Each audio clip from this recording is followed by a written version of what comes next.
Hey, y'all, listen, welcome into the building. Thanks for being here. I really, truly appreciate y'all. It's Monday. Listen, the time be going like this, right? It's Monday already. Happy Monday. We're here for trending topics, and we got some stuff to talk about. I'm a little late today, but I'm on later today because on Mondays, Roy and I, and Monday and Tuesday, Roy and I, we recap the reality shows. So first we was doing Potomac. Now we're doing Atlanta on Mondays, and we're doing Married to Medicine on Tuesdays.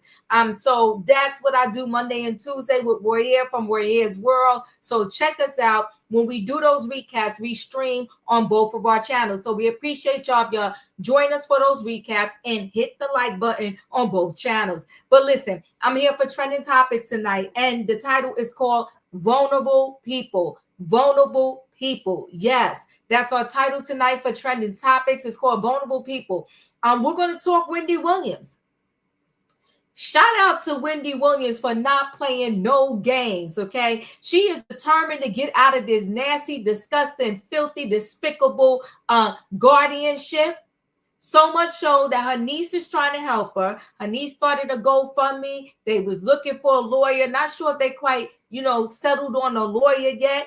But today, Wendy Williams decided she had enough was enough to take matters into her own hands. She loved to stand by that window at that facility, but she dropped the note out.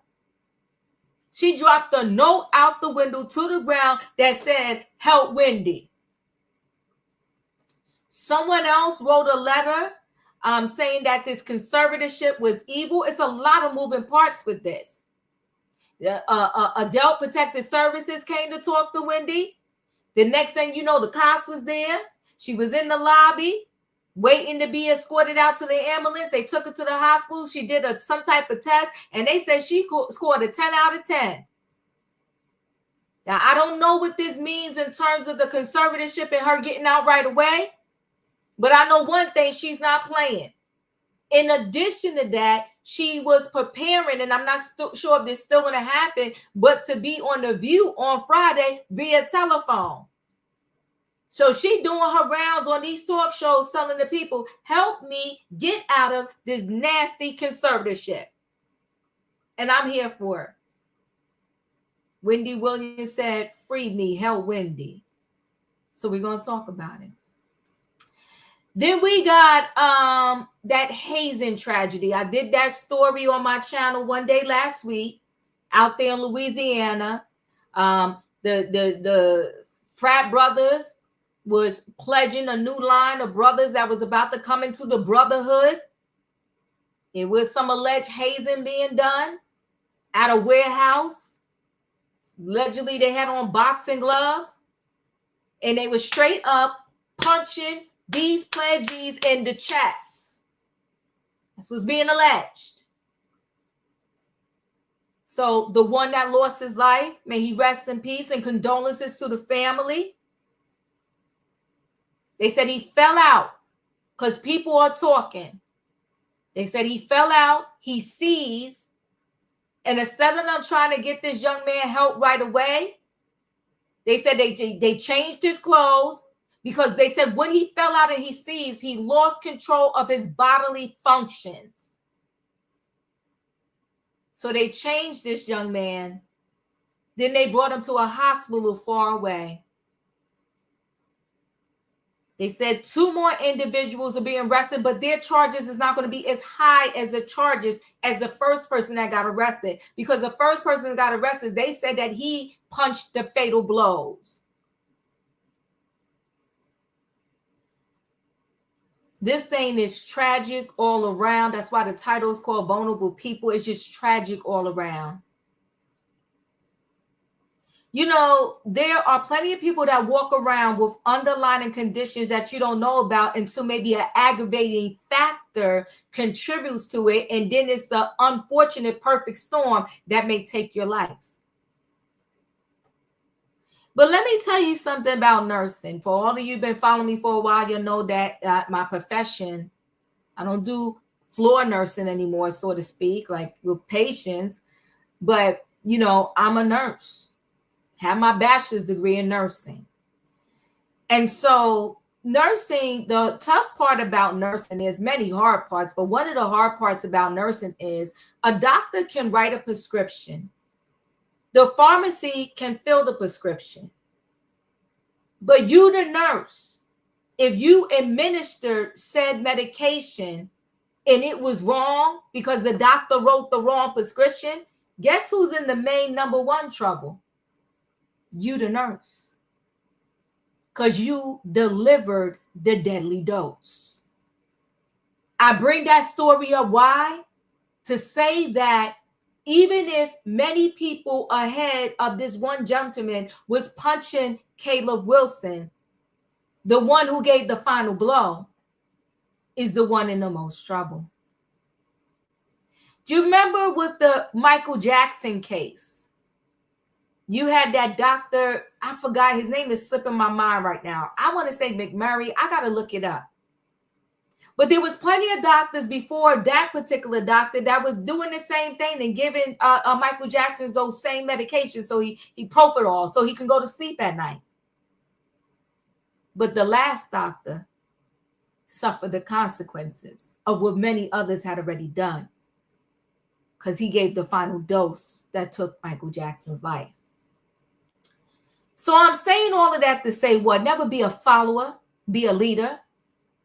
And if in your heart of hearts you know something ain't right, no matter how many friends you're going to lose, no matter how many people are going to look at you sideways, don't do it. Lives are destroyed. You got a family, Caleb Wilson's family,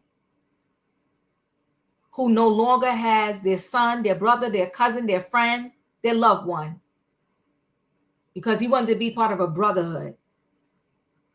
And then you got these brothers who were doing what was part of normal course for them, where all the other times that they did it, nobody ever lost their life.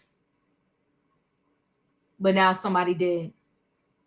And now everybody's life is forever changed. Even if you are the person that was on the line and you watch your fellow brother fall down seas and now you know he's gone, I will be having nightmares for the rest of my life.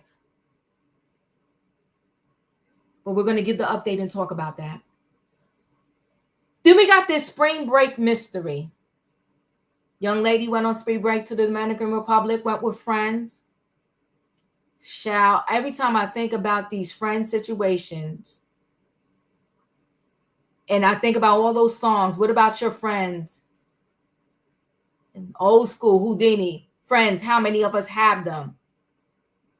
What's his name? Dionne Warwick. That's what friends are for.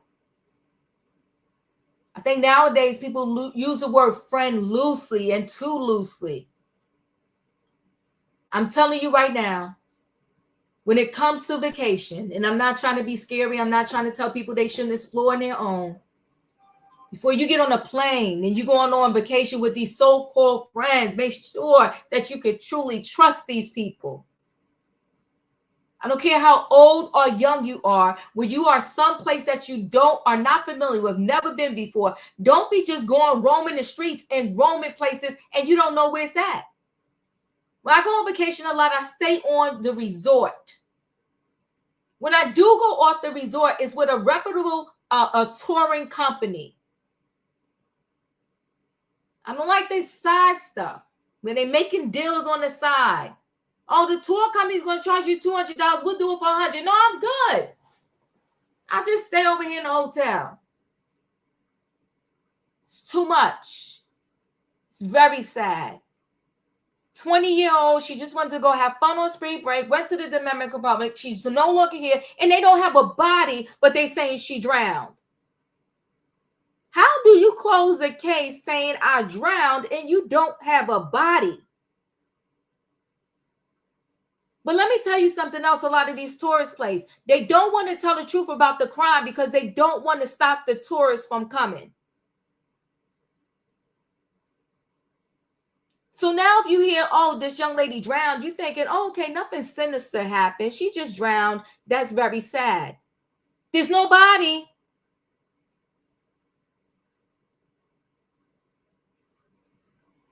Sad.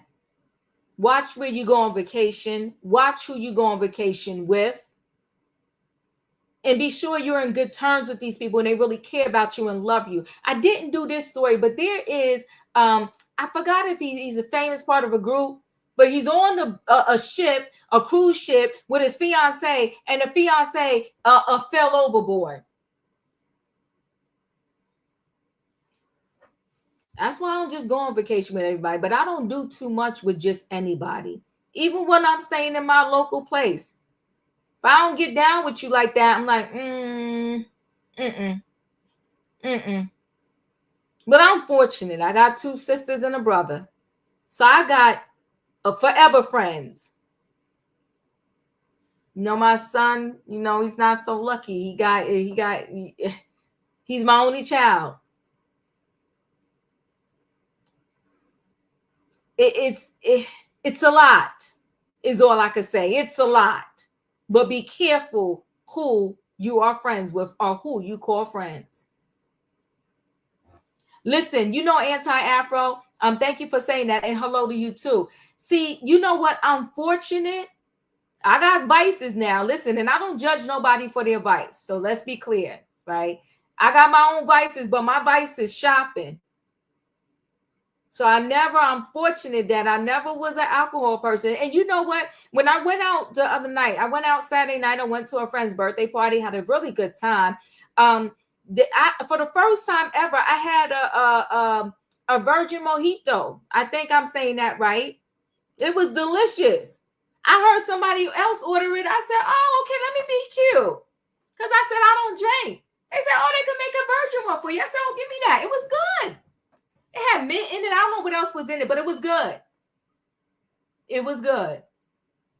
Wayne, you better get out of here. Not gonna be no senior citizen in the maternity ward. And my son gotta raise his own sibling. No, we ain't doing that. But listen, guys, I done talked enough. I appreciate y'all being here. And y'all know the routine. Don't cheat the diva. Hit the like button. That's all y'all gotta do over here. Hit the like button, okay? Because I'm about to board this train. Y'all know what I need in the chat. I need a what? I need a choo-choo. All aboard, everybody. It is Monday night trending topics, and we got stuff to talk about. The title is called Vulnerable People. We got Wendy Williams. She aced the test. Listen, she said she going to help herself. She wrote a note, threw that note out the window that said, help Wendy. And help came. We got the Hazing Tragedy update, and we got this spring break mystery. Let me bring the people on in the building. Hey, in my opinion. Hey, Diva. Choo-choo. Choo-choo. Hey, Denzel. Denzel back in the building, y'all. Say hi to Denzel in the chat. Hey. Hey, Diva, everybody. Hey, Savannah. Hey, Diva. Julius. Hey, Wayne. Hey, y'all. Hit the like button. Hey, Mama. You funny, Wade. Okay, listen. All right. You know what? I'm gonna do this first. I'll do this update story on the hazing incident.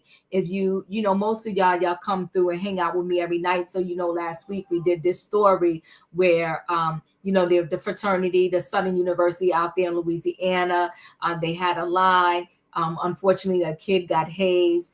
He lost his life. And now, you know, they arrested one person and they have arrested the second suspect, and the third one is still at large. So let's give an update on this story. Hold on, let me share a screen. The whole thing is so tragic and sad. It's just sad. It's just a very sad story. Let me just make sure. I'm trying to see here where. Oh, here it is. Okay.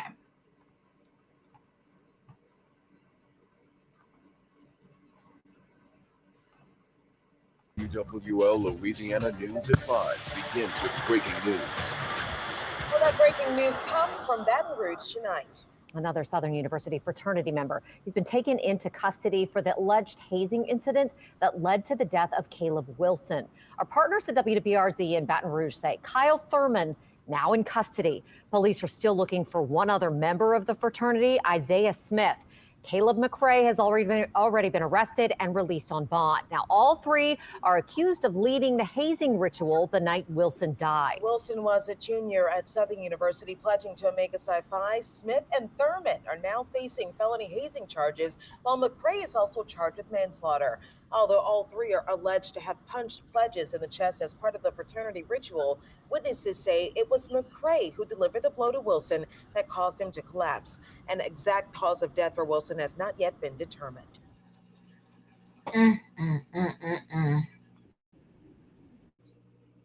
Very sad. Let me share screen again.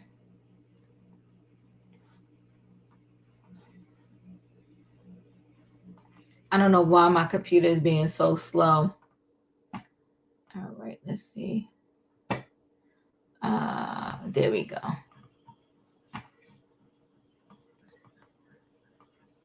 So I-Team second suspect in custody tied to death of Caleb Wilson, another still at large. So Baton Rouge, one of the two suspects who are wanted by Baton Rouge police tied to the hazing death of Southern University student Caleb Wilson, was taken into custody in West Baton Rouge Parish Monday afternoon. They are both facing felony hazing charges. The news learned on Monday. Hold on one second, guys.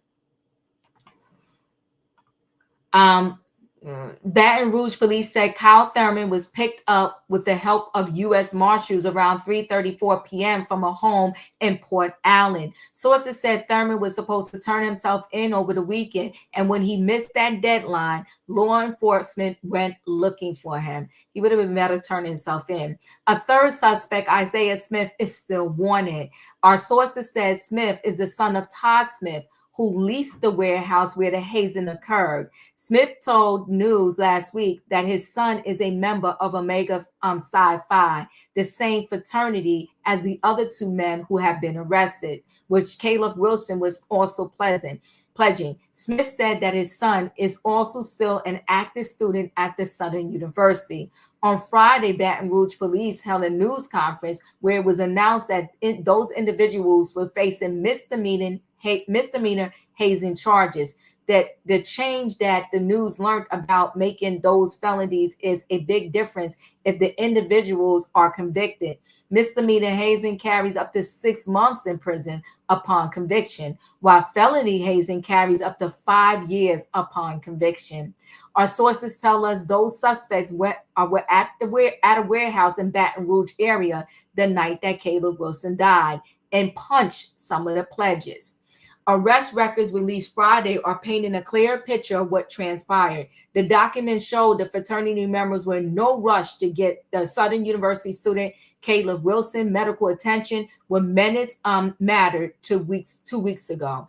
Though Wilson collapsed and felt unresponsive after receiving a blow to the chest as part of a hazing ritual, documents show that members of the Omega Psi Phi fraternity chapter, for which Wilson was pledging, had time to change his clothes before dropping him off at the hospital, which is so sad.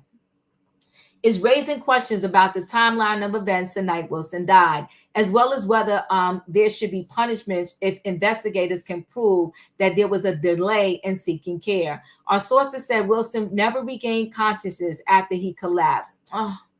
And the fraternity members changed him and brought him to the hospital in a vehicle, all while he was unresponsive. Arrest documents for Caleb McCray revealed that a witness saw Wilson being hit multiple times in the chest before appearing to have a seizure on the floor. According to those documents, fraternity leadership then moved other pledges who were also allegedly being roughhoused along with Wilson to another room.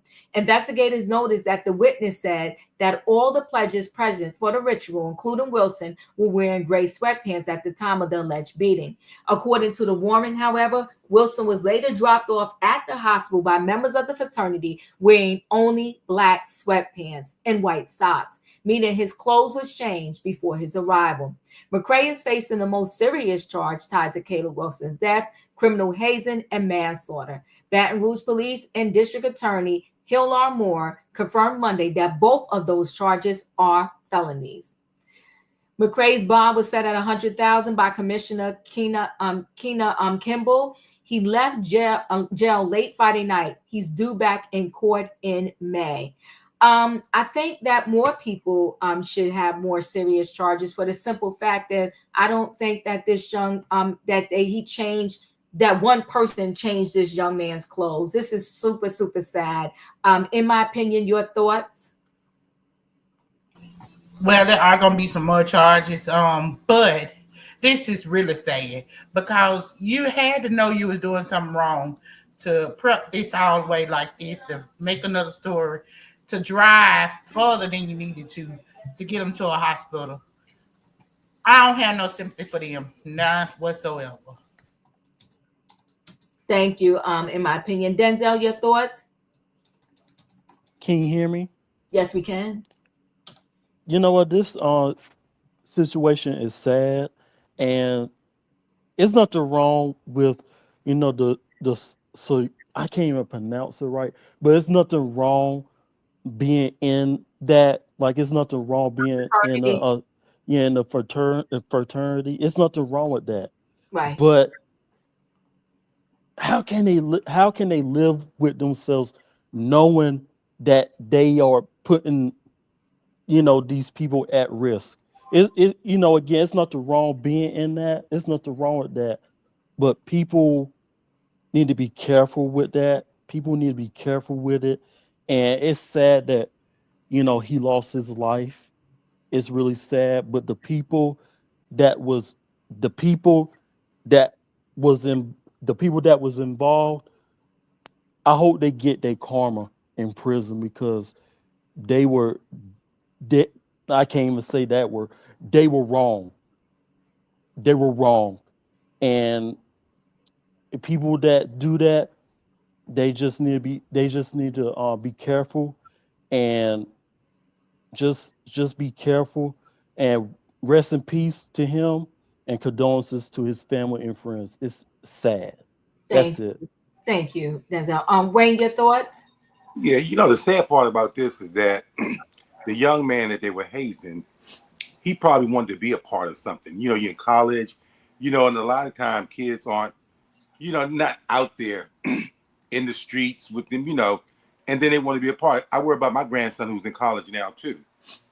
And he's the only child. And I know how sometimes, peer pressure, and then this happens to you. Like I said the other night when we talked about this, all these kids in college, one is gone. You'll never see what he could have been. And now you got these other ones whose college career is gone.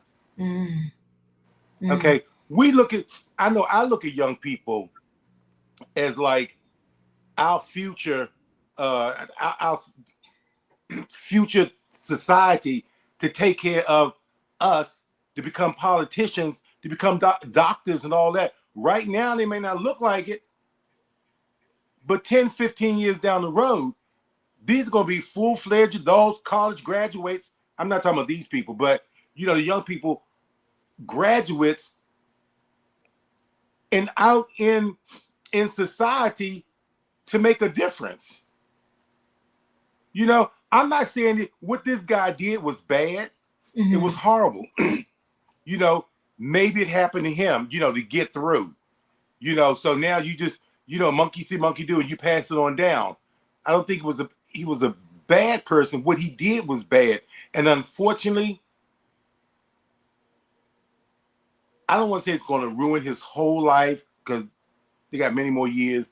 But right now, all of them who were involved, it's ruined their life. Mm-hmm. Thank you, Wayne. Julius, your thoughts? Consequences need to be had. I hope the person who delivered those fatal blows, he suffers the most. He knew what he was doing. He knew. Savannah, your thoughts? I'm gonna be more in line with Wayne tonight. My thought process with this was the same. All the young men that were involved in this unfortunate incident have now their trajectory of what their life was to be has changed forever. And it's unfortunate, hazing or the ritual of hazing is something that is widespread across. It doesn't matter whether it's fraternities, sororities. It's done in sports. It's done in branches of service. It's just something um, that the people do, and I've never understood it because nothing about hazing really embodies the brotherhood or the sense of belonging to that this young man was seeking in order to become an Omega. He wanted to belong to a brotherhood that instead inflicted pain and unfortunately ended his life. Incidents of hazing are not tracked or monitored by schools, and especially if it's the Black sororities and fraternities, there is data out there that says that schools, because of the money that these organizations provide to these educational institutions, then they're often overlooked and seen as and something that the organization will handle internally. So this has to be corrected at the national level, and the school holds some responsibility in this as well. So, because I know many schools that do not allow the Omegas on their campus because of the reputation of the hazing rituals and the branding and the things that go on. Wow. But young men and women still want to belong to these fraternities and sororities. And it is unfortunate. It's all about a sense of belonging to a brotherhood that ends up hurting you in just trying to belong. So it's unfortunate. So many lives have been lost. And we just got to do better by our young children. We do. I appreciate you. Increased matter, I don't know. All the details didn't come out yet. But the thing is, we all listen. You couldn't punch me in the chest once. I'm not going to survive. I ain't built like that. And they said that these individuals actually had boxing gloves on. So it wasn't even like, it was their bare hands. I don't even know, like, not that that would matter. It was said that they had boxing gloves on. Even boxers suffer a lot when they're doing these professional boxers, when they're doing fight. But at least like they be blocking and may still get hit or whatever. Imagine you having to just stand there and taking blows to the chest. This is beyond sad. I don't even know what else to say. Katrina, your thoughts? Yeah, I'm with you, Diva. It is beyond sad. And for you to be participating in a ritual that's going to hurt somebody, we know they do the paddling, the branding, and all that type of stuff. But for you to do and the person that you are, it showed me when you was changing this child clothes, trying to hide the evidence. If you cared, if you was a good-hearted person, if you cared, yeah, I know you probably was panicking, but you should have called the paramedics. You should have took them to the hospital. You did everything to go out of your way to try to hide what you've done. So that tells me right then that you don't have a genuine heart and that you wasn't looking for the consequences. You lied and said you was in the park when you was at a warehouse. You took him around the bend instead of taking him to the hospital. You changed his clothes, which more than one person changed his clothes, I guarantee you. And you let him die. I mean, you let him unalive himself. Well, he didn't unalive himself. Whatever they did, unalived him. And you didn't call the paramedics. You didn't take him to the hospital. You didn't do anything. You tried to cover your tracks so you wouldn't get in trouble after you have taken somebody's life. So yes, they all deserve what's coming to them because this could have been prevented. And as I said again, rituals. That's all I can say. I'm not gonna say anything else because I don't want to come from nobody in the chat or I don't want nobody coming from me in the chat. All I can say is rituals and sacrifices. That's it, Diva. Thank you. E, your thoughts? Well, I can't stop anybody from doing what they want to do. So the people who want to go out and pledge, that's fine. But I think what the problem comes in, this is a risk. And if somebody has experienced, because from what I saw, the person started having a seizure.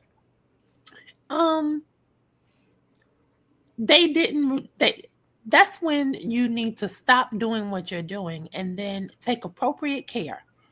So by the time they took him to the hospital, they lied and said that, he was playing baseball. The problem I have with that is, okay, now you're lying to the medical staff and now they have to uncover something. You've lied to the authorities. So this is a conspiracy. Too many people involved. And from what I think I understood, the fraternity bonded the boy out. The one who they accused of striking the most damaging blows. And so I feel like go after the fraternity. That person in there, he needs to stay in there. And I think what's confusing is the fraternity and maybe even the school, somebody released a statement saying he deserves an opportunity to prove his innocence. If I was Caleb's mom, I would never want to hear somebody come out and say, well, this person deserves a chance to prove their innocence. The communication around this is totally awful. And I think that it does not look good, especially coming from a Black school, that this is the way that the people are talking. I feel like it's totally inconsiderate to the boy's family. I don't like it. Yeah, I think, E, and I did see what you were saying. I believe it was the lawyer that put up like innocent until proven guilty. And, something about us not knowing the whole story yet or whatever the case may be. The fraternity said it too. Oh, they did?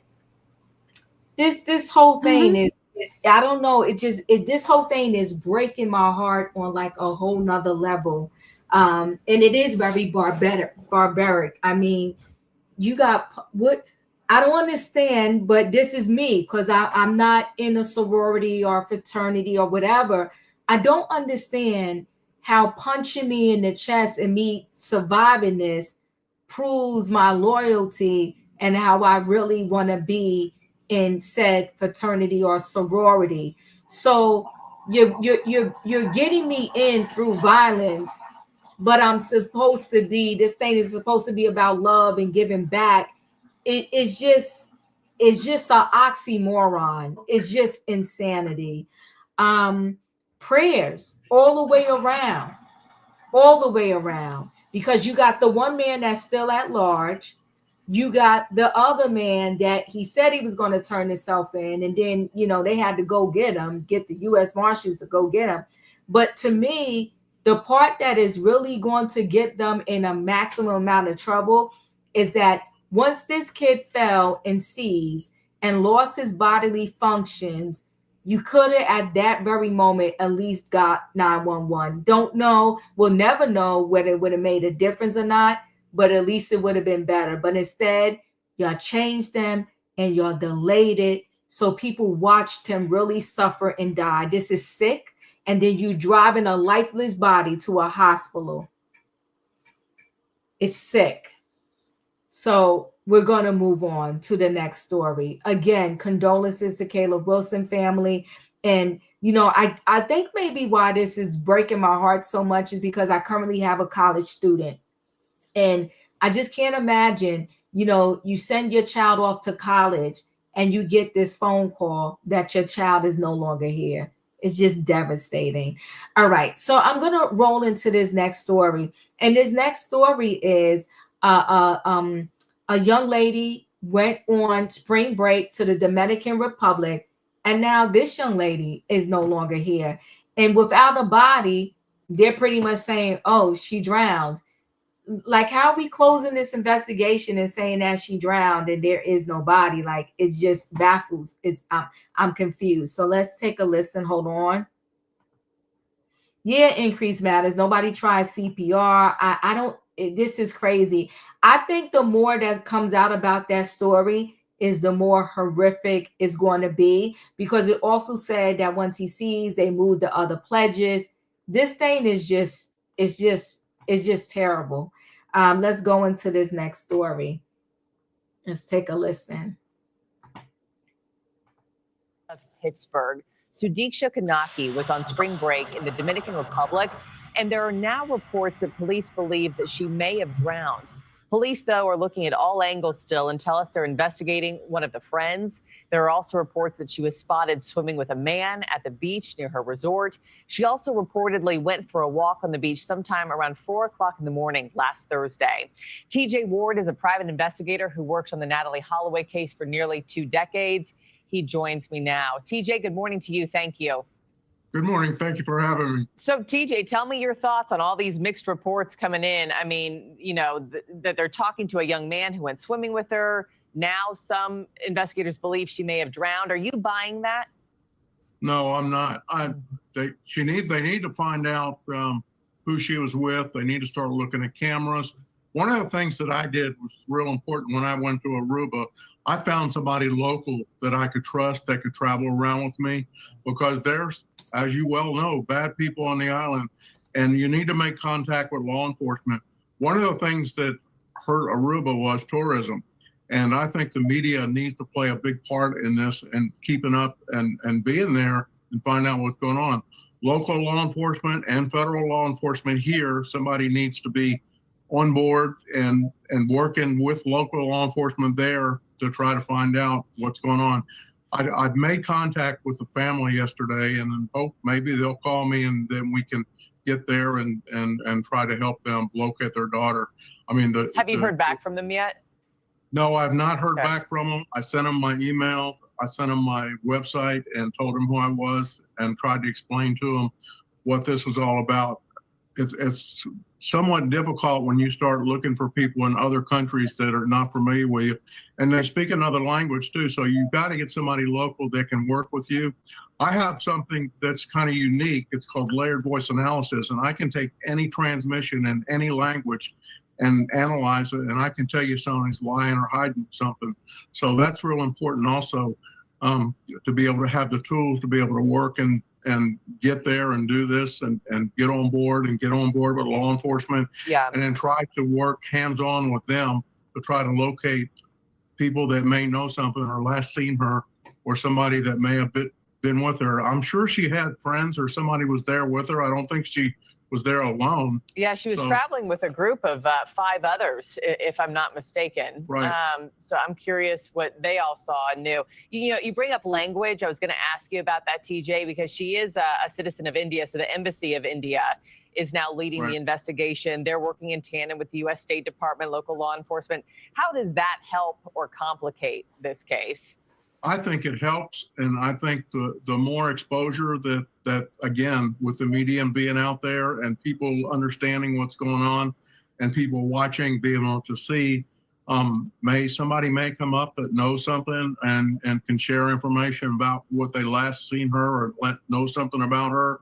But all these friends need to jump on board and be on board with local law enforcement and law enforcement here in order to try to find answers. Yeah, I know she was last seen on beach security camera early morning hours of the 6th, I believe just about 4:50 in the morning on Thursday. Do you know any more that's on that footage, TJ, that you may be privy to that we're not yet? No, I haven't. I need to study it a little bit and see. I don't think that she drowned. I don't think I just don't buy that what they're saying that she may have drowned. I don't buy that. There's somebody there that knows something, or there's a camera there. They need to really research and get out and look and see what else is there that may help them. Can you say drowning without a body? I mean, is that reckless to say? I wouldn't go as far as part. I would think about drowning would be one of the last things I would think of right now. But even if she was walking on the beach, somebody out there probably knows something, or she encountered somebody. And I mean, there's a lot of people there looking. But again, if I was there, I would get somebody local that I could trust that may know who the bad people are there and be able to look and deal with law enforcement and find out and stay on board with them. Thanks for watching, everybody. Go to joinnn.com to. Very sad. Let me just share a screen so we can get a little bit more into this story. And yes, please, everybody, please hit the like button as I bring up this article. So last person to see missing Pitt student, and I don't want to mess up her name, alive, says he passed out on a beach after they went into the water. That's what the report says. So the last person to see Pitt student alive on the Dominican Republic beach was a 24-year-old tourist from Iowa who fled the rough surf but left her behind, then passed out drunk on the beach, according to local reports. Joshua, a fellow guest at the Caribbean resort from Tiny Rocks Rapids, told police police was nowhere to be seen when he woke up from his stupor, Dominican news outlet reported, citing authorities. Now officials are trying to piece together her last moments as a massive 4-day search continues. Beautiful young lady. It's just so sad. The 20-year-old co-ed was on spring break with 5 students at the Rue Republic Resort in Punta Cana on March 6th when she went missing. My thing is, where are the friends? You don't care that your friend is just going out there? I'd be like, girl, you're not going out there by yourself or at all at this time in the morning. One of the missing students' travel companions told authorities that she saw her on the beach around 5:50 a.m. According to the Dominican media outlet, surveillance cameras caught her and her friends partying at a disco at the upscale resort around 3 a.m. Around 4 a.m., the group was seen leaving and headed out to the beach and stayed there until 5:50 a.m. when they left her and arrived alone on the beach. The news also reported that Rob has given 3 versions of what happened next. 3 versions of what happened next. First, telling police he threw up from the rough surf and went back to shore, but asked her if she was okay. In the second version, he allegedly said he felt sick to his stomach and left the water, last seeing the missing woman in knee-deep water in the surf before passing out.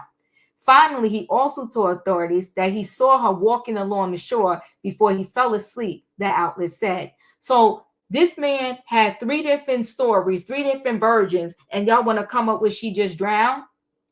Police have not said if they suspect foul play and that Rob is cooperating with authorities. Meanwhile, Rob's father declined to comment on Monday.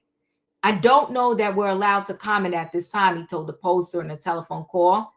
The young lady who disappeared sparked a massive search of the area in the waters off the resort, with choppers, drones, boats, scuba divers, and 4-wheel all-terrain vehicles all deployed. Given the amount of time she's been missing, the chances of finding her alive are minimal, Juan, the director of the Dominican Republic Civil Defense, told the news. Police believe the pre-med student likely drowned after jumping into the ocean in a brown bikini, with some outlets reporting she left her clothes on a Chase lounge at the beach. Her father filed a complaint Monday seeking to expand search efforts over his growing suspicion that she could be the victim of kidnapping since her body never washed ashore. She's not found, so we're asking them to investigate multiple options like kidnapping or abduction, he told the news. Officials have insisted there were no signs of foul play at the scene. According to the complaint, her belongings, including personal items like her phone and wallet, were left with her friends, which is unusual because she's always carried her phone with her. She and others were spotted on surveillance footage near the beach shortly before she went missing. Officials at the resort said her friends did not report her disappearance around 4 p.m. Thursday, roughly 12 hours after she was last seen. This is disgusting. A search for her is still underway on Monday with boats and aircrafts scouring the sea and ATVs combing the beach. An Indian national from Chittenden, Virginia, she is described in missing posters as 5'3" with black hair and brown eyes. She was staying at the resort with 5 other female students from Pitt, according to the sheriff's office in Loudoun County, Virginia, where she's from.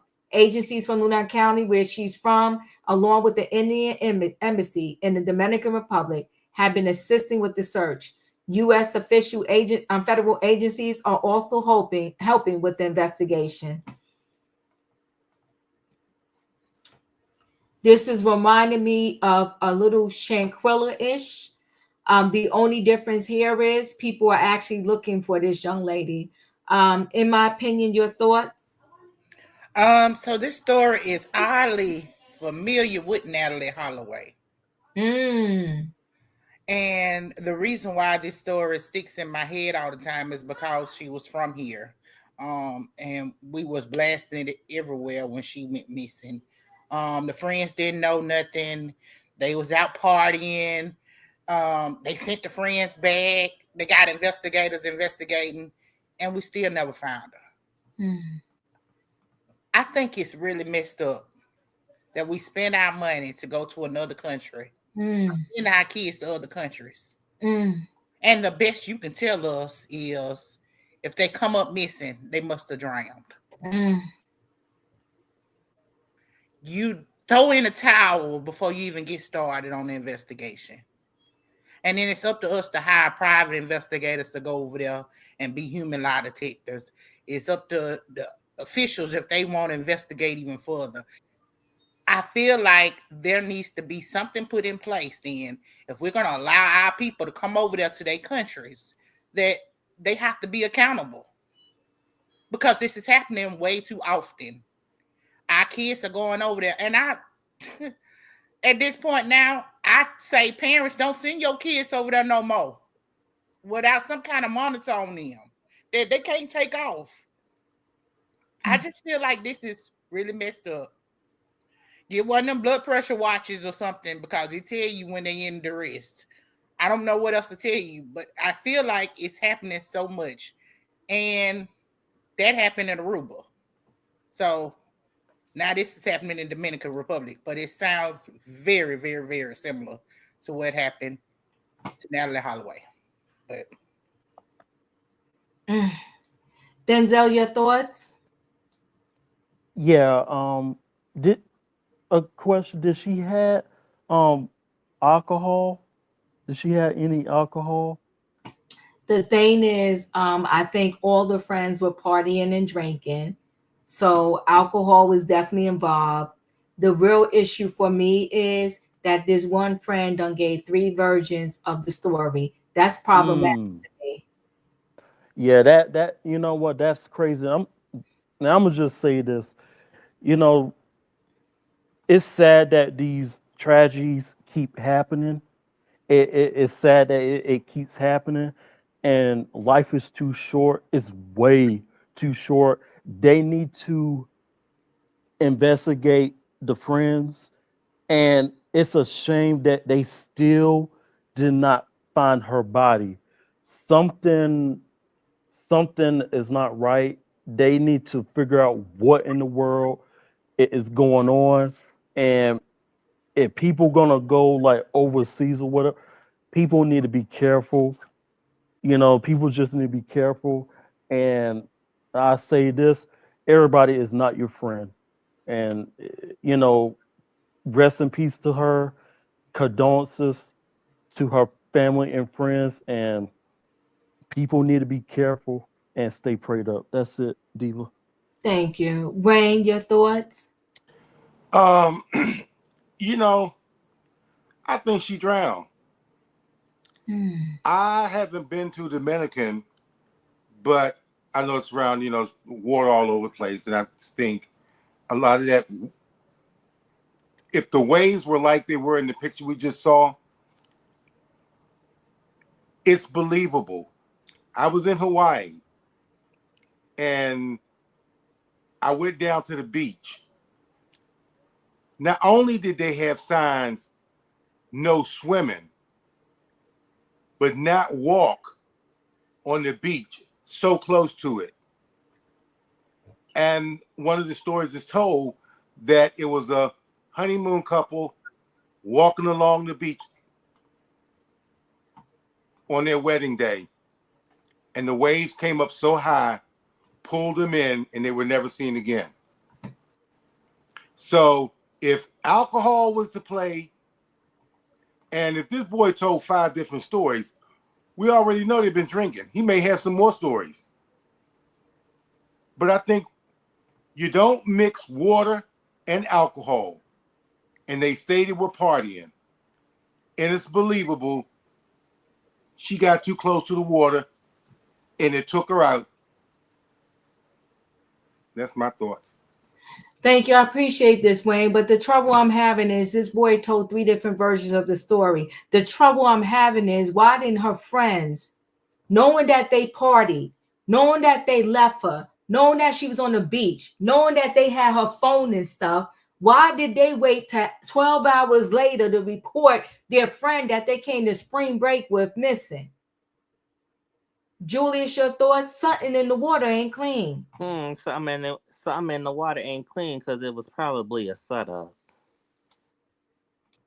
If we're gonna call a spade, let's call a spade and a thing, and let's just say what it is.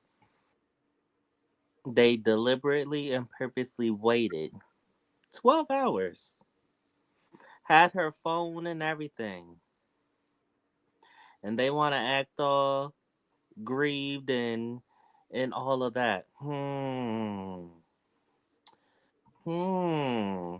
Let's all take a collective Why? So you can cover your tracks? Now let's say, how does the saying go? I always heard it from my elders. Ooh, I know. What's done in the dark always comes to light. Thank you, Julius. Savannah, your thoughts? I am going to be riding with Wayne tonight. I think we're in the car by ourselves. It is possible for that to happen to the young lady. Also, as Americans, we don't do our due diligence when we travel.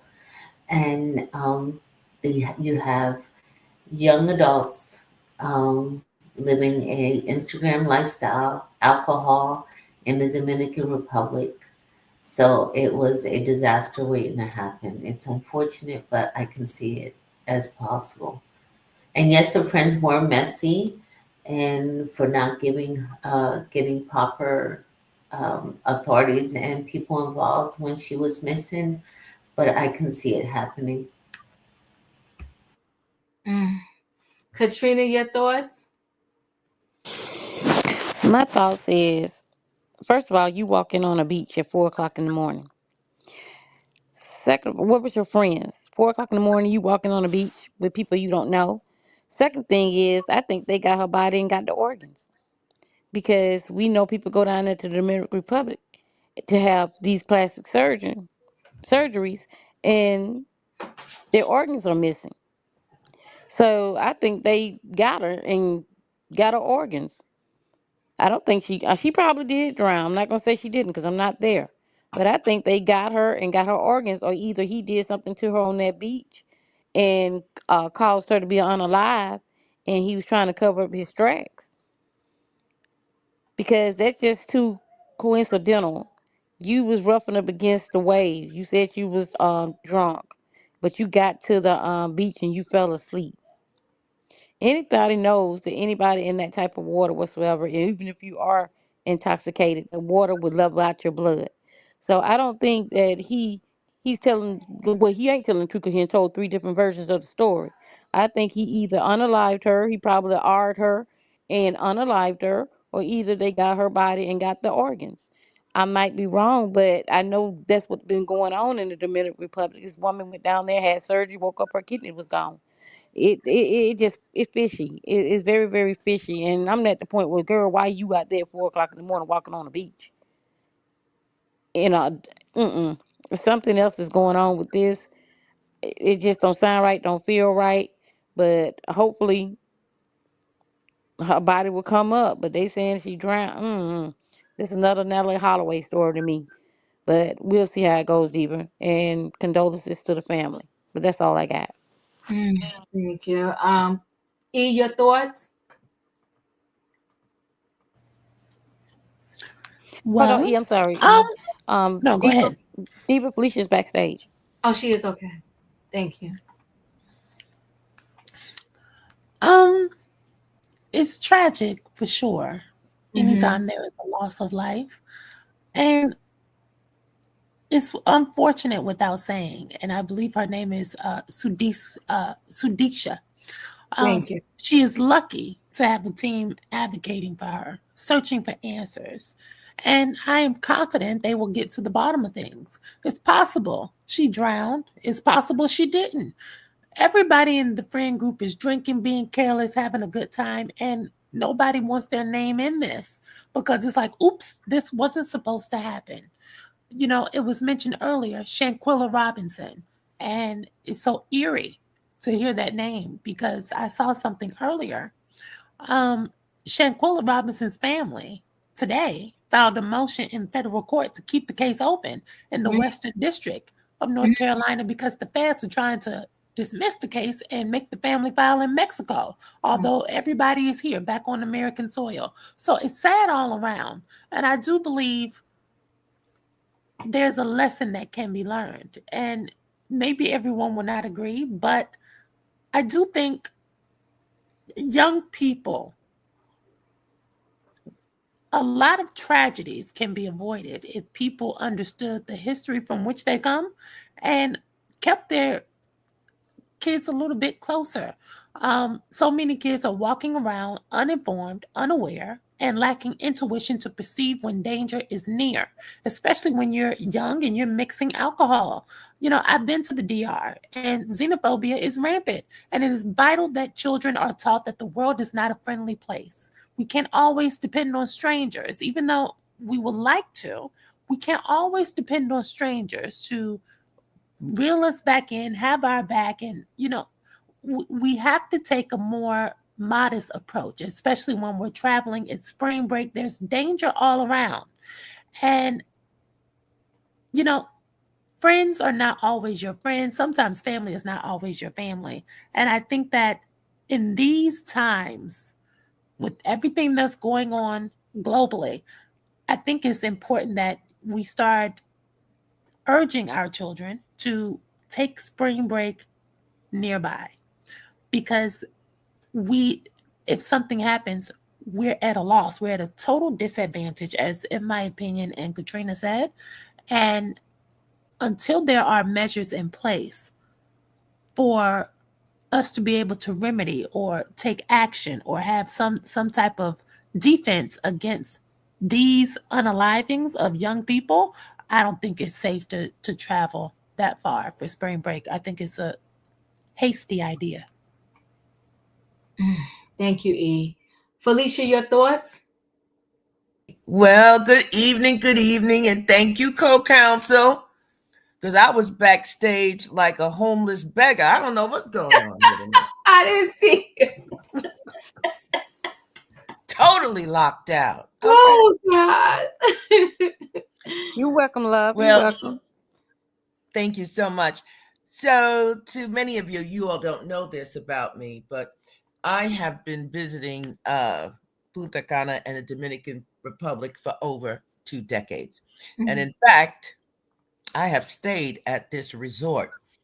And I don't care what part of the world you're in, a RIU is a party resort. It's a party hotel. We have one right here in New York City. You want to go someplace and know it's going to be lively, full of young people, partying all night, all day, go stay at a RIU. And don't tell your parents I told you. But, so I was reading this article. So much is at play here. So she allegedly leaves with 5 friends, and we learned from Shanquilla that word friend is loosely turned, it's tossed about. It's got multiple definitions. It's not what it used to mean 5-10 years ago. So I'm going to use that term very loosely here, friend. And one of these friends is this, what is his name? Ribby, one who threw up once, twice, 3 times. It reminded me of scripture with Peter. You know, 1 time he denied, 2 times, you know, it's like, uh-oh, here we go. And so they said, one of the so-called friends says, well, I saw her. Now, this is a quote. I saw her walking the beach at 5:50 a.m. So one of 2 things is going on. Either the sun is rising, come on, talk. Or you're outside on the beach, because you can't see. Anybody who goes to the beach at night, you can't separate the sky from the water. You can't see nothing. So I've been to this resort. Yes, there's lights around the area, but there's also security. Because I don't stay at places that don't have security. And it's around the clock. So I'm not sure if this group was walking to get out of the view of security. I'm not certain what's happening here. But I gotta say, I don't feel confident that this young woman wasn't intentionally harmed. My spirit, my core is telling me she was victimized. I've got to agree with my co-counsel here. I believe this Ribby assaulted her. Some damage, yeah. And I think the group knew that he had this so-called interest. Oh my God. Woo, come on, talk, Felicia. And they said the group was on the beach together. So now, there are some things I know and some things I don't know. And when I tell you I know this beach, I know this beach. And I've been to many resorts out there, okay? It's not uncommon to have groups of people who might still be up all night. But I use the word groups, okay? And you may not see the security, but they're there. They might be under a hut. They might be between the leaves. They might be behind the tree. They are watching their guest. So I'm trying to figure out. So 5 of us are walking the beach. 3 of us decide to go. And Ribby, the 3-time vomiter, he's there with the young woman who is now missing. And so no one knows what happened, but no one is really commenting. So we didn't hear they were dating, they liked each other, they chose to stay behind, nothing like that. But we do hear that they don't report it until 12 hours later. You better talk, Felicia. Let's listen. I was in Jamaica one time. Oh my goodness. The truth is I was at a reunion too. And there was a group of young women. They were all celebrating turning 40. And I don't know, the reuse, I'm telling you, all over the world, they're a party resort. And so this group of women were partying, and they're at the pool, and they're doing the 1,500 different electric slides, and they're smoking, and they're drinking, and everybody's having a really good time. And the men at the resort, you know, they got these weird names like September and Gemini and all this foolishness.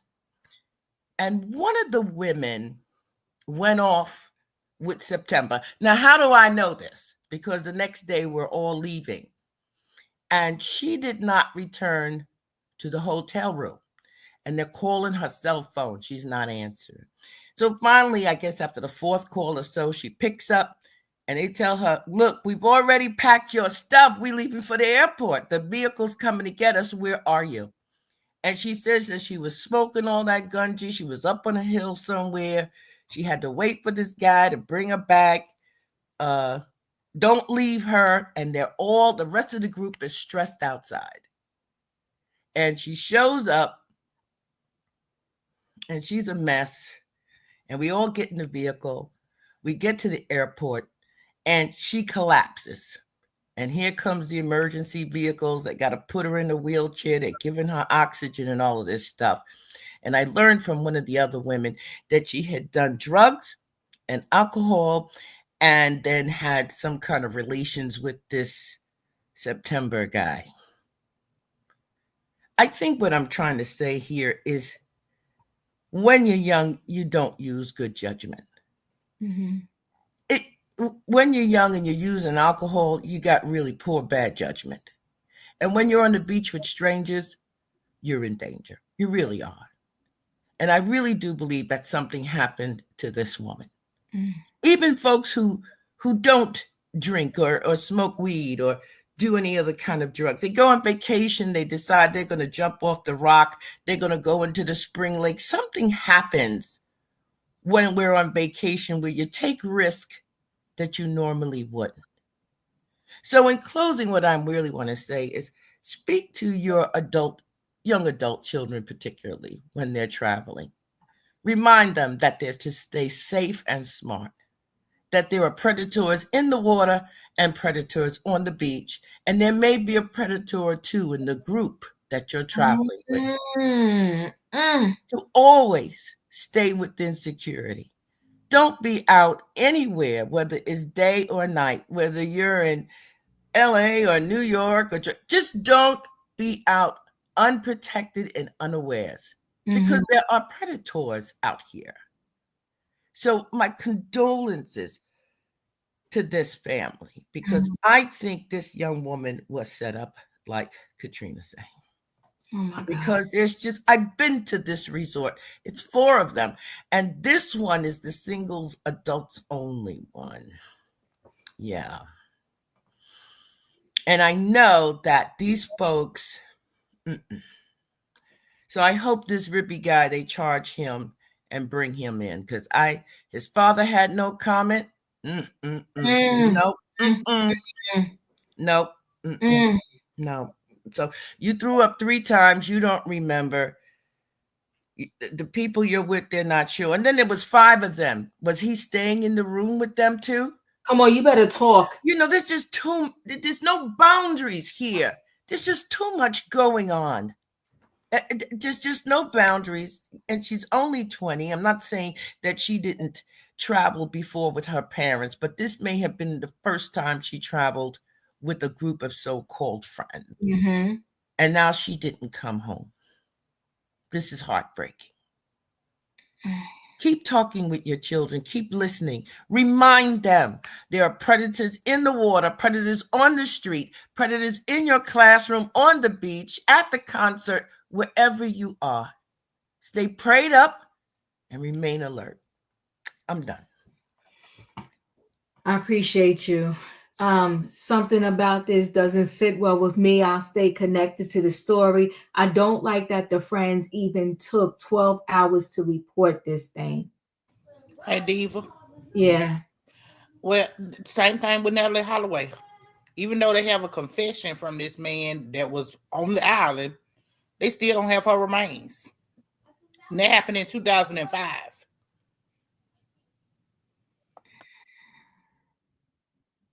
And she was with her whole graduating class, her senior class.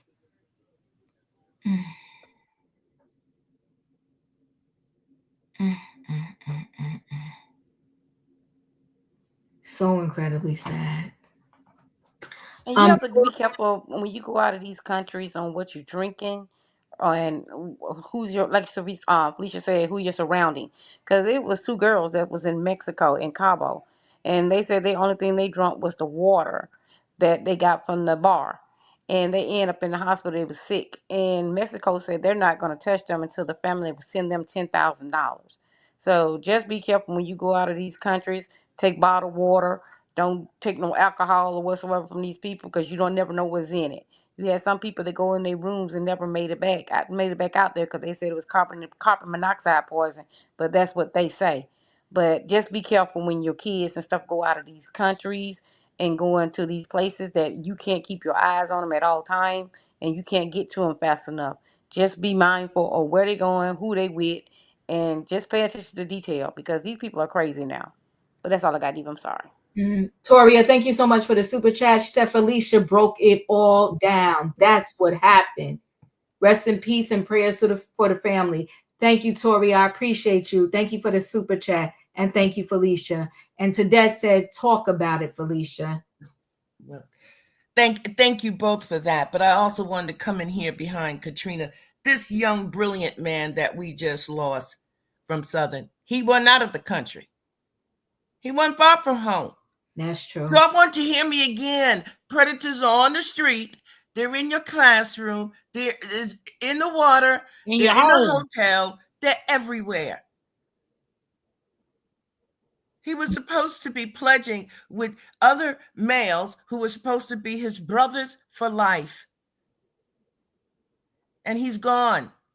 So you have to keep talking, keep listening to your children, and remind them that they're not safe, that they shouldn't be unaware, that everyone is not their friend, even the ones on a line with you pledging a fraternity or a sorority.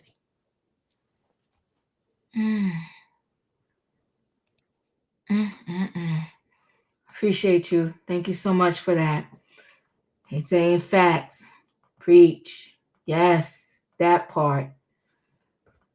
All right. We're going to roll into our last story. And the last story is Wendy Williams. And Wendy Williams is literally fighting for her life.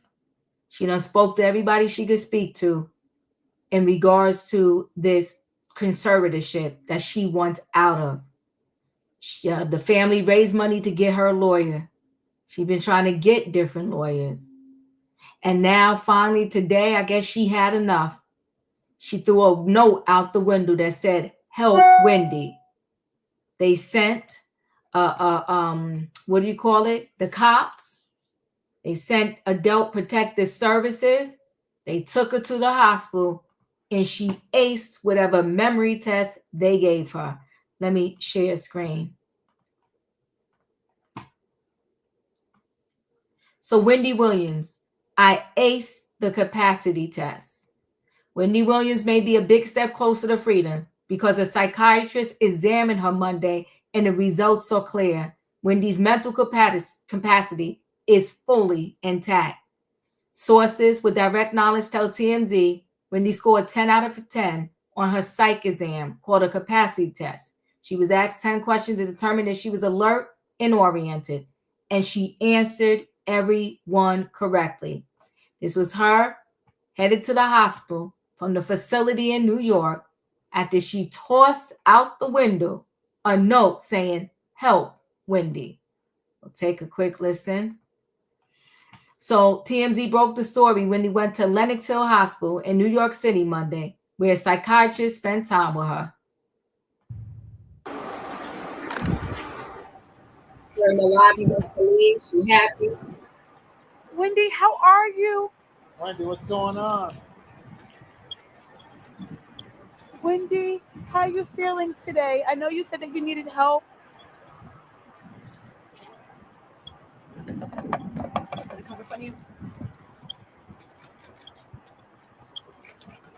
Open? Wendy, are you looking forward to the view? So will you still be making your appearances for this week?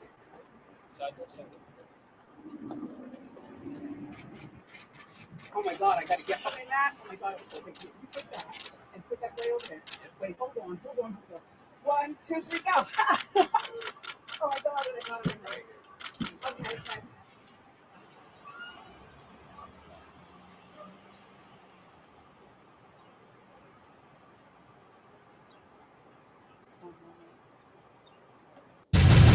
Wendy got the job done herself, okay? The results of the test are radically different from the assessment of the Guardian, who has filed legal documents saying her condition is getting worse, not better. Wendy was diagnosed with frontal temporal dementia, a diagnosis she disputes. She was not examined Monday to determine if she has been misdiagnosed. We're told the results of the capacity test will be forwarded to the judge in a guardianship case. We also broke the story. Officers from the NYPD paid a visit Monday to determine if she was being held in like a prisoner environment. In addition, Adult Protective Services has launched an investigation. Wendy is getting the job done herself. She threw out a note out the window saying, "Help Wendy," and help came. In my opinion, your thoughts? But I am glad that Adult Protective Services is involved because they is not gonna stop until they get the job done. I don't think none of us thought for 1 minute that she wasn't gonna ace this test. I knew she was, and I was so excited to see the news today. When it broke this evening, I was really excited because for the longest she's been fighting for somebody to hear her voice, and for a lot of people, they don't have a platform or followers to hear their voice. They struggle in silence. And had Wendy been just a normal person, she probably would have still been struggling in silence. All while they take her money. I never thought that Sabrina was a good guardian in the first place. She came off as a crook. And this judge, for some reason, they need to look into him too, because him and Sabrina has a lot of cases together. 13 cases. So I think she's paying him on the back end to keep her as a guardian, because how your test saying that she's still deteriorating when she go to the doctor today, escorted by the police officers, and she don't have a problem, but let you tell it she deteriorating every day. I think this is gonna be their downfall. You effed around and found out you messed with the right person. Denzel, your thoughts? Yes, I love Wendy Williams, and that was good that she had that note. That was good that she did that. She's a smart lady, and she knows how to plot. She know how to plot. She did that with her ex-husband, and she's doing with this. And I always believed it was nothing wrong with her. I knew it was nothing wrong with her. I knew it was a bunch of BS. And her guardian, she to me, and this is my opinion, she look like she can't be trusted. She looked like she cannot be trusted. And so, and it was good, even though it was a police officer, you know, holding her up, but it was good to see Wendy walking again. And I do believe this is gonna work out for her. And I'm happy that everything is good. And I'm glad that the test was good. And I think she will be out of there, and she needs to be out of there. She doesn't deserve to be in there. And I wish and I pray that she can be out of there and be, you know, with her friends and family, because she doesn't deserve to be in there. And and the words of Wendy Williams, how you doing? Hashtag free Wendy. How you doing, Wendy? There That's you go. it. Thank you. I appreciate that. I just want to You're show welcome. y'all the sign she threw out the window said "Help Wendy." Period. All right. Where am I at? Wayne, you're up. Wayne, are you there? I can't hear you if you're talking, Wayne. All right, I'm gonna have to move on because I'm not hearing Wayne. Katrina, your thoughts?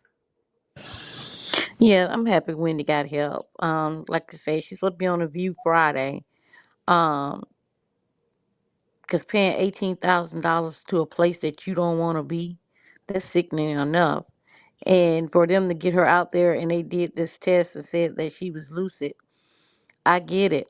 I just hope she stays sober or whatever she doing when she do get free. And she's walking better. She's not walking like her foot is hurting. She was, the guy was helping her, but she still was walking pretty steady. Mm-hmm. I just hope that she get the help that she needs, and for these people to stop taking advantage of her. Because nobody deserves to be taken advantage of, especially a grown woman that I can't go nowhere until you tell me to. No, I got to this point where I'm in almost 60. What, Wendy's almost 60? How you gonna tell me what I cannot do when I want to do it? This is ridiculous. She wasn't in prison. She's supposed to be in a hospital. So I'm glad that she sent the note out and got some help, some real help. That's all I got. Thank you. Julius, your thoughts? So can we finally say that she was brokenhearted and she lost her mind? Can we finally say that's what the reason is? Look, I have cousins who work in the high hospital system. My father just retired 31 years. And any kind of medical analysis from any professional is valid for the same patient. So, with that being said, the testing that she went to get from that single psychologist can be used for her benefit. Because we all know Sabrina is paying people. The devil has minions for a reason. So guess what? Wendy's like, you ain't getting me. So now, where do we go from here? The heat needs to stay on all these systems to make sure. I always said, let her have a therapist. Let her have a financial advisor. She doesn't need to be in a memory unit. She went through a grieving being in a 3-decade marriage, lost her mind, and went through the gutter. That's what's happening. That's what happened. And that's what's clear to me now. She's grieved, and guess what? She's fighting to be free. And I say my opinion, because I know I'm about to catch flack in the chat. I have multiple people who work in psychologist offices and everything else, even in the legal world. So that's how I know this. That's it. That's all. Okay. Thank you, Savannah. Your thoughts? Diva. Yeah. Pardon my interruption. There's a young person, I think, in the chat, Fatima here. She'd like for you to drop the link. She wants to share some private intel on this story. Okay, Fatima, the link is at the top, but I'll drop it again. I appreciate that, Felicia. Thank you so much. Savannah, your thoughts, and I'll drop the link again. Well, Diva, Wendy's supposed to appear on The View on Thursday, and there's tickets still available if you wanted to go and see her. I wanted to let you know that. Friday. She's not going in person. She's doing it via telephone. She's supposed to do it via telephone. Yeah. Okay. Okay. But it is my only. I'm confused on how she was able to open a window at such a facility. Would they not be concerned that On the that memory would be? Yeah. So that was my one concern with this story is how did she drop the note? Everything else is just God's hand being divine as it shall, so shall be ordered.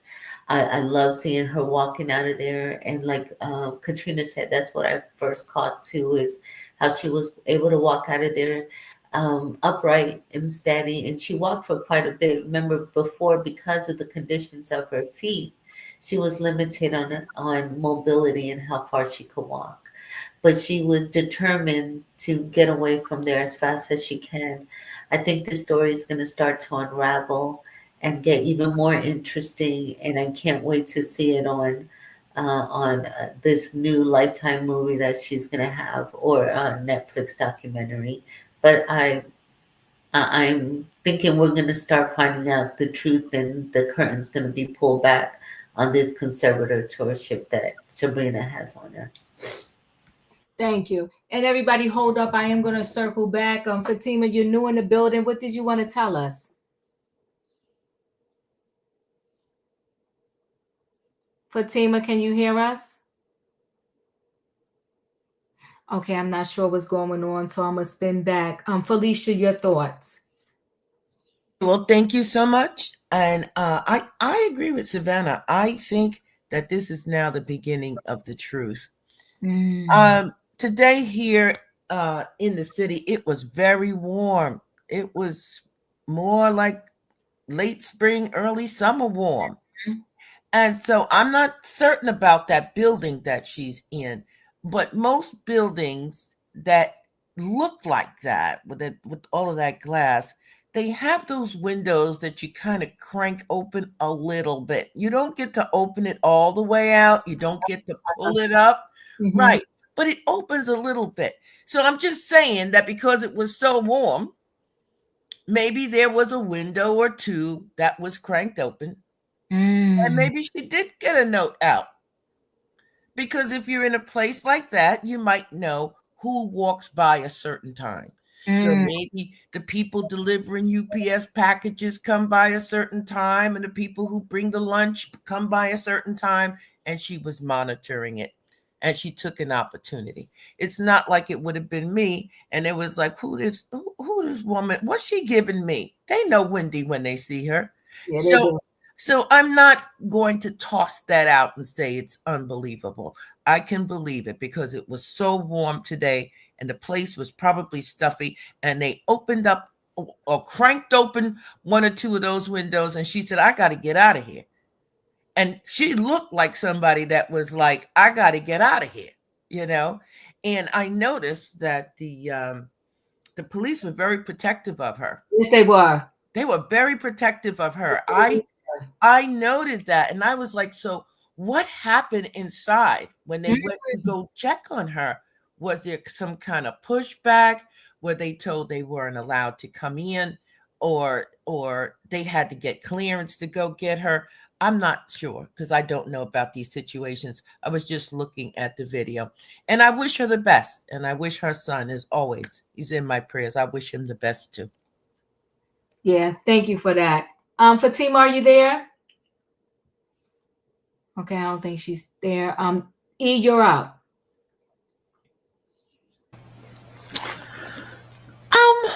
I think everybody pretty much covered it. I think I am happy that she is doing better. I'm happy that she is healthier and sober. It was said, she was, I forgot the term that was stated earlier. I think it was said she was going through a heartbreak or something like that. Yeah, that's true. Anytime a man is taking your money, that would be heartbreaking for any woman. But I'll tell you one thing. If she is able to overcome this, she better keep that son off of her accounts. And that's all I'm going to say. I appreciate you, E. Julius, did you go already?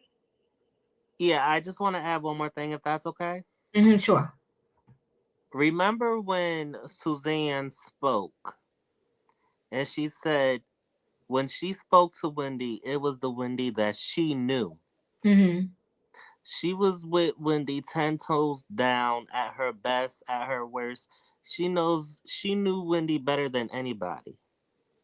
And if she's saying that it's the Wendy that she knows, we know Wendy is coming back. She's not sick. Okay, thank you. Wayne, did you go? No, excuse me. I got bumped out. Well, what I want to know, who y'all think gonna play Wendy in this upcoming movie?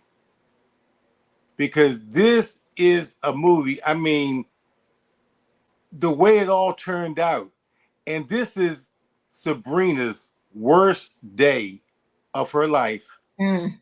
Because remember, after Wendy, the last time she was out or whatever, and they heard her talking and all that. They heard her. What did Wendy say? I don't get no fresh air. Now the windows are open. They can lock those windows. But now they open the windows. Okay. Then Sabrina's talking about she's gonna they're gonna reevaluate her or whatever, right? Remember I told you in the last one, I said, yeah, her doctor, and it's all gonna be in cahoots. The last thing Sabrina would have ever wanted for her to get back in the custody of law enforcement or out of her control. And I agree with opinion. As I said before, the lawyer, the judge, they was all in cahoots. They were all making money. And this is not Sabrina's first rodeo. I think she already had a claim against her for doing something similar before.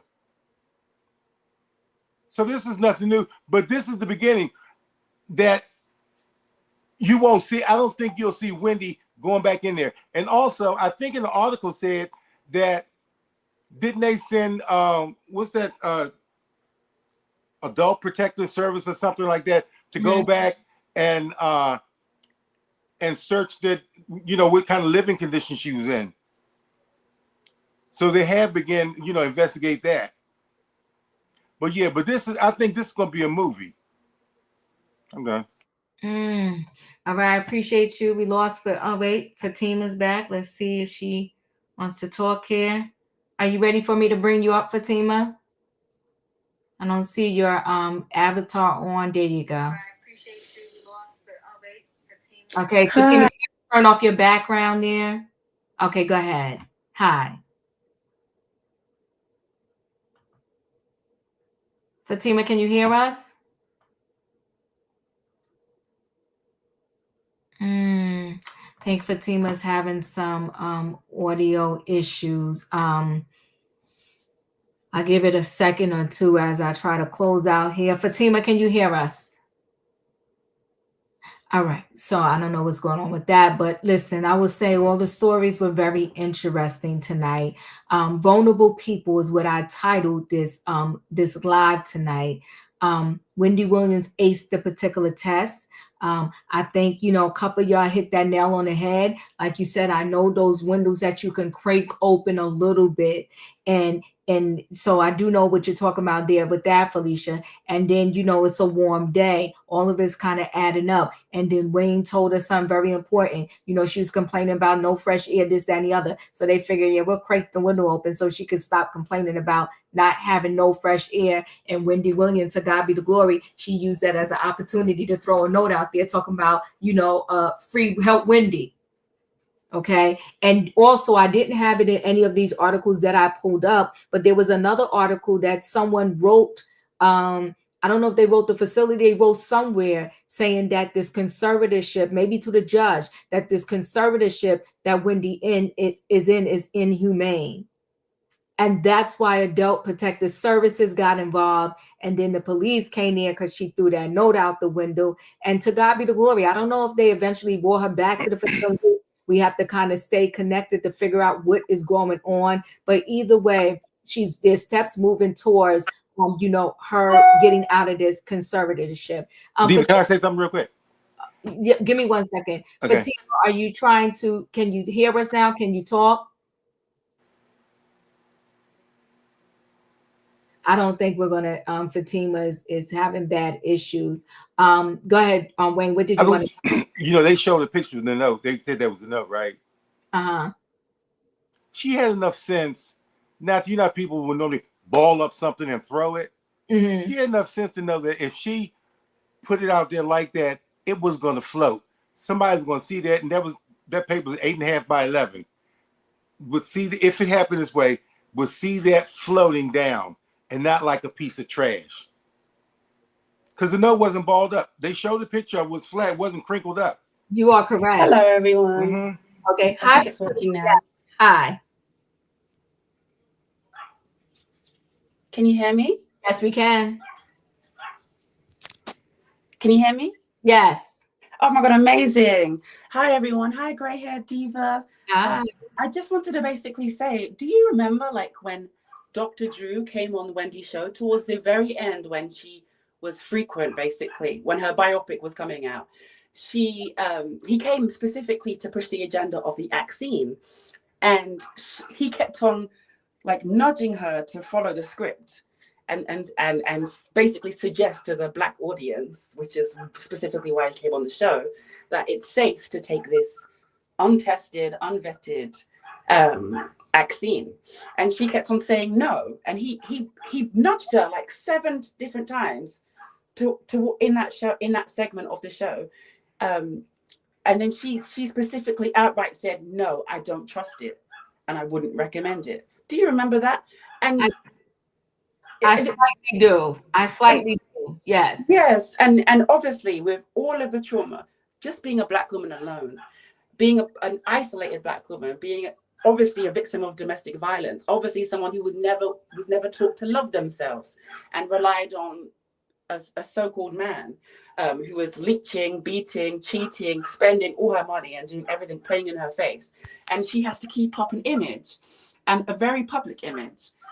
As human beings, we're supposed to evolve and grow. We're supposed to develop self-esteem. We're supposed to shed our skin multiple times. The death of ego is very important. And it's not something that happens once or twice. It happened maybe 7 times in a lifetime.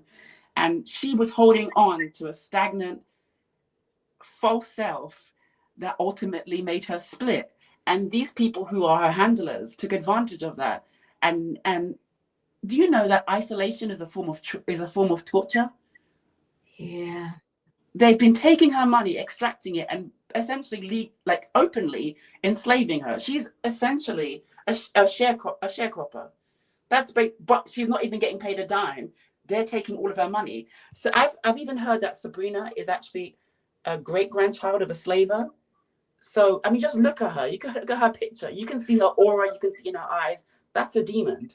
And we know from her previous victims and some who are still under her control and dominion that she's been. This is a scheme.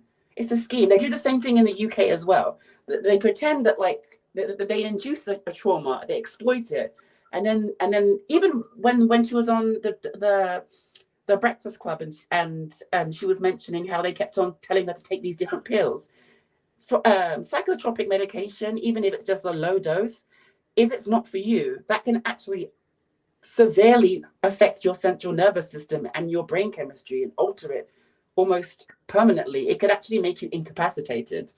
And in some cases, it can even make you like suicidal. So if she's going through the death of ego and shedding her skin and all of the trauma, all of the grief for decades, and the death of her mother, guys, this woman is so strong. Like I don't think we give her enough credit. Even when she was on the show with Black China and she's taking off her wig, that was like a sign of, that was one of the signs of her shedding the masks of the mask of the mask of the person that she has to be. As Black people, we have to compartmentalize ourselves so much. Yeah, that's all I wanted to say. I just wanted to add that because I don't think anyone really mentioned it. Thank you so much for letting me speak. Oh, you're welcome, and thank you for coming up to speak. Yes. I know many people who feel that the vaccine damaged a lot of people. I'll keep it lightly and say that. And I do agree with you that when you are in this celebrity world, they say, you know, they make these people build up a certain image because that image is going to make not just the person money, but it makes the other individuals tons of money.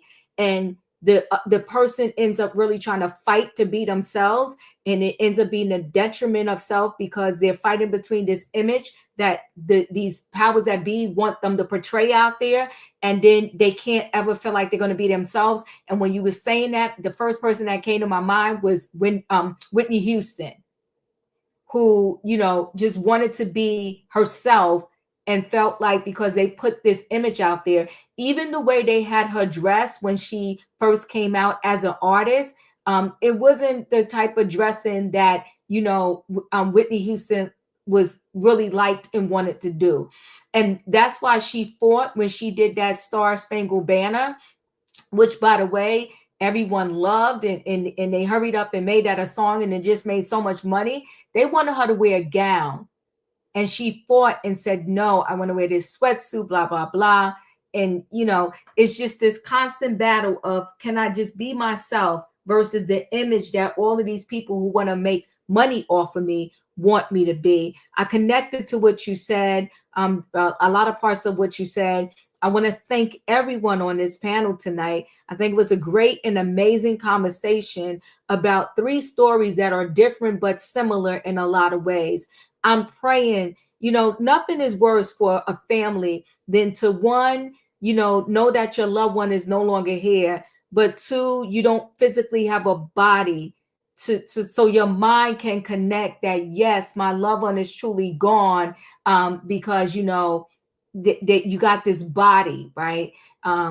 It's just horrific. You got this college student, and then you have Wendy Williams. Listen, guys, they'll know the routine. If you did not hit that like button on the way in, please hit it on the way out. To that, I really appreciate you. You always just give me a lot of you do, but I appreciate you that you like the show and you acknowledge what I'm trying to do over here. But if you didn't hit that like button on the way in, hit it on the way out. Good night and goodbye, everybody. Choo choo.